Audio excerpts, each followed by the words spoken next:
Bonjour mes chers élèves. On est arrivé à la séance 2 de notre chapitre La reproduction des plantes à fleurs.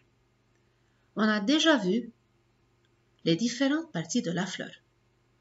Durant cette séance, vous allez voir comment peut-on passer d'une fleur à un fruit. C'est-à-dire, on va voir la fructification.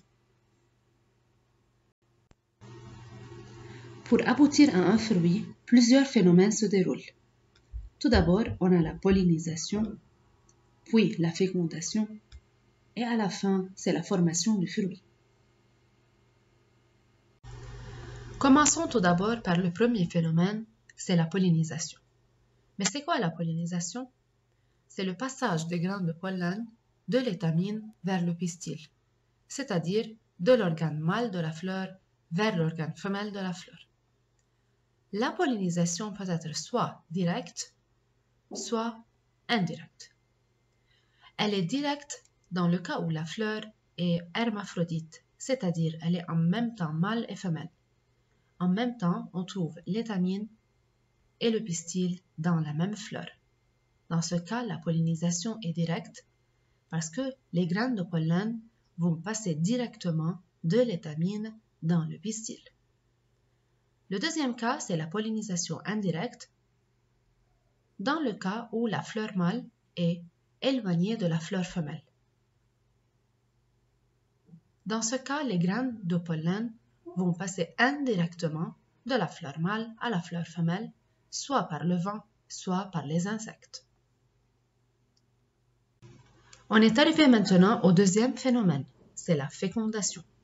Pour expliquer la fécondation, voyons de nouveau le pistil. Tout d'abord, on a les grains de pollen qui se déposent sur le pistil et dans le pistil, on a la formation du tube pollinique qui va arriver jusqu'à les ovules. Donc, les grains de pollen vont se déposer sur le pistil, puis ils vont descendre dans le tube pollinique pour arriver à l'ovaire.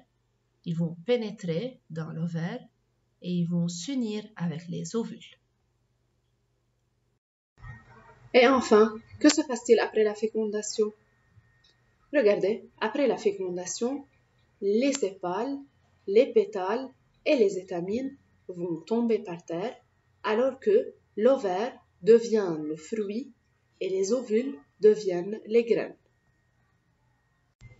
Voyons enfin qu'est-ce qu'on a appris durant cette séance. On a vu quels sont les phénomènes aboutissant à la fructification.